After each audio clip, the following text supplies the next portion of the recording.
Hello, everybody. My name's Ben Robbins from the Lost World of Move Props, and I'm here today with Tim Rose. How are you doing, sir? I'm doing good. And yourself? Yeah, I'm very good, thank you. So, how's it feel to be back at a convention again?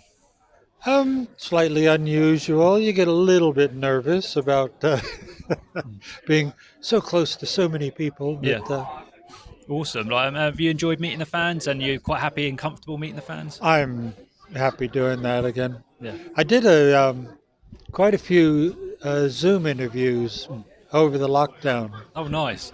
and I found that I was really quite enjoying them because after being locked away for so long, Yeah. just being able to talk about the good old days or talk about anything other than what was going on at the Oh, yeah. moment was a really nice thing to do. So Awesome. So, you did a lot of puppetry work in your career. I did, Yeah. yes. I mean, you're in Return to Oz. You did the Tin Man. You did his. You controlled his helmet and his head and his facial features. Can you tell us about a day on set doing Oh, that? TikTok. TikTok. That's it. Sorry. Actually, what I'll tell you about is trying to get a job on Return to Oz Mm. because I realized over lockdown, I was talking about this on a Zoom thing, and it really amused me that when we did Great Muppet Caper and Dark Crystal, Yeah. we were having a hard time because I'm American. We were having Yeah. a hard time getting jobs in England because the British film industry was so slow at the time. There were so many people out of work. They didn't want a bunch of foreigners Yeah. getting jobs. Oh, really? And that's when they came up with the term animatronics designer.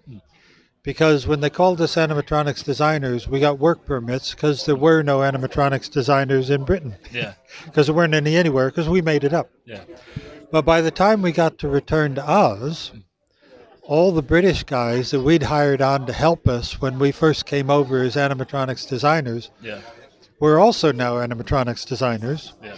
to the point of the workshop was filled up with all the people that I'd helped train and get their jobs, and now I couldn't get a job because I was the foreigner. Yeah. So it was just the subtlety, the irony Yeah. of that. So I go to the production office to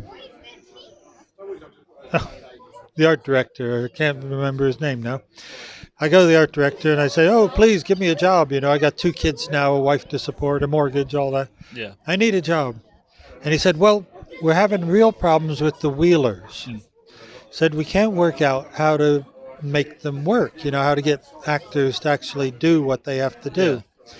So I looked at the problem, and he said, "If you do a design for it and we like it, then maybe we can give you a job working on that." Yeah. So I said, "Brilliant." I got so excited. I ran home. I drew up a complete set of drawings of how I would build the wheelers if I was going to make the wheelers. Yeah. Brought it in the next day, handed over Norman Reynolds, No the worry. art director's name, handed it over to Norman, and I said, "Norman, whatever you do, don't show this to John Stevenson because I don't want him to think that I'm trying to steal his job. Yeah. I'm just trying to get a job myself." And then 2 weeks went by, and I never heard anything from them. Okay. So as I wasn't working, I came in and thought, "Is there anything going on the movie now?" And I went up to see Norman, and when I stepped in front of his door, the door was open, Yeah. but he was in a meeting with John Stevenson. So, oh well, I can't interrupt the meeting. I'll wait until they're finished. Yeah, of course. So I go down the hallway and I go past John's room, and I see on John's desk a complete set of prototypes based on my drawings for the Wheelers. Wicked. That's so cool. And I thought, oh, well, they didn't want to hire me to do the job, but obviously they liked the Yeah. drawings. So I strapped them on and I started having a go with it. And as I got more used to it, was zooming up and down the hallway. And I went zooming past Norman's front door at the end of the hallway and then zooming back past the door again. Yeah. And it was only later I found out that John was inside saying that Tim Rose was full of bleep bleep, and there's no way that a human being could possibly do what he had done in his drawings, and they Yeah. just didn't work. It was a load of nonsense. It wasn't going to work. Nice. And while he was telling him it wasn't going to work, I was rolling past the door showing him how it worked. And that was when I got a job on Return to Oz. That's a wicked story. So I was involved with the Wheelers, and then I ended up being in charge of TikTok, because there was also a Tin Man as well, Yeah. but there was the Tin Man. Yeah. So Tick-Tock was the Royal Army of Oz. He was the mechanical man. And he was my main character because I got to be in charge of building him, Yeah. and I got to be in charge of performing him. Oh, It wicked. took three of us to actually do the performance. Yeah. What was fun about Tick-Tock was he had big bell feet. And when we would start doing the rehearsals with the performer, he kept tripping and falling over because of his big bell feet. But we noticed that as he was going back to where he started to have a second go at the scene that we had set up, that we Yeah. were acting out with him, he could get back to where he was starting much easier than he could walking forward. And that's when we realized nobody can see the person in the suit. If he walks better going backwards, then we'll just have him always walk backwards. Of course. So the guy inside was always walking backwards wherever Tick-Tock walked forward. Brilliant. But the scene, they built the Gump sofa and everything, and then him and Dorothy come down out of that room, down this spiral staircase, and into the Hall of Mirrors. Yeah.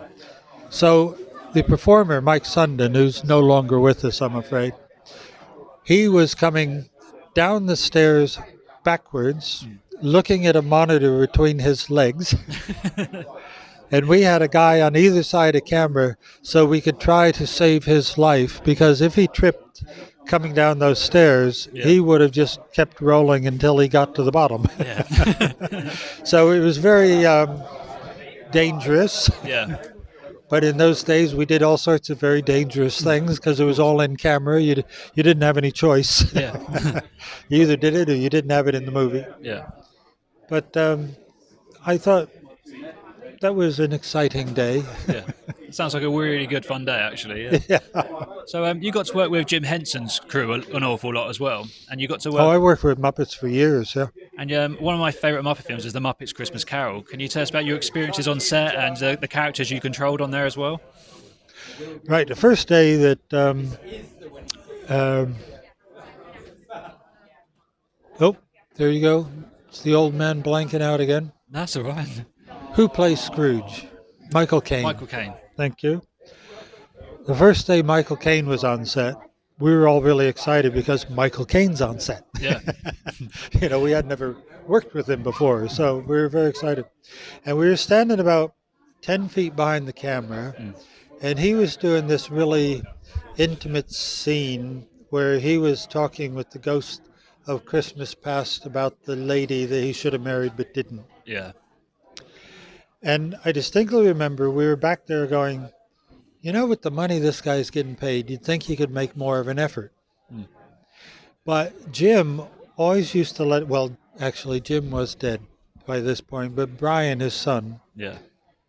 kept up the tradition that we were all allowed to go see dailies. So we all went to see the day's filming the next day at the end of the day.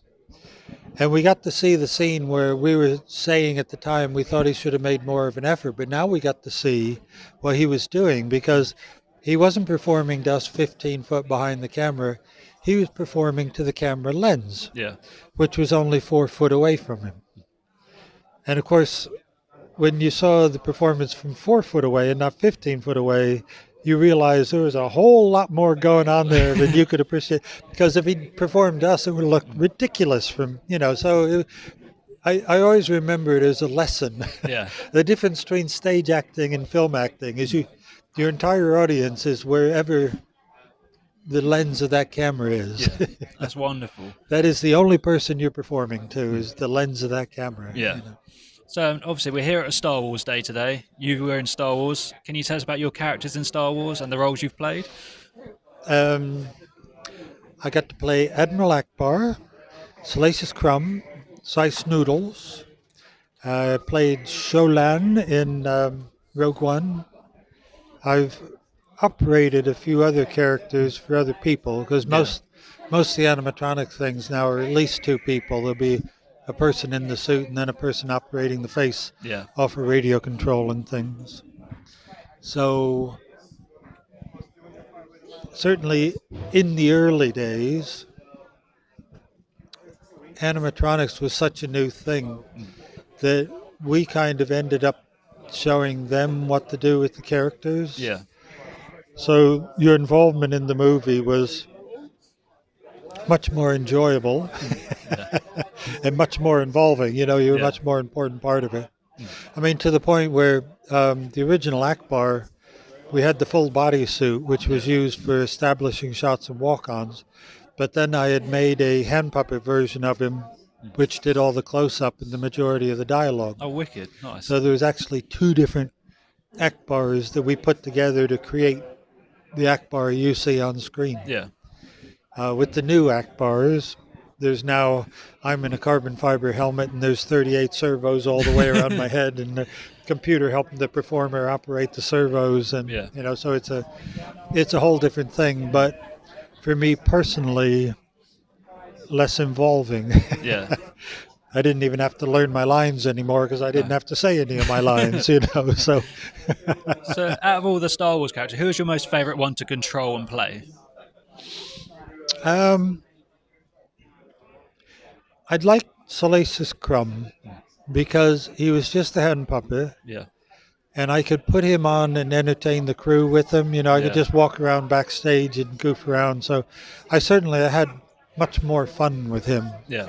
With a character like Akbar, it takes three people to get you dressed and another person to then keep you from stepping off the edge of set. So he's more hard work and less fun than a nice hand puppet like Salacious would be. Awesome. Well, thank you so much for your time. Obviously, I don't want to keep you away from all the fans today because you've been so busy today, and thank you so much for talking to me today. I really appreciate your time. I hope I didn't wander too far off the given subject. Oh no, it was perfect. Thank you so much, Tim. You're welcome. Cheers. Thank you, mate.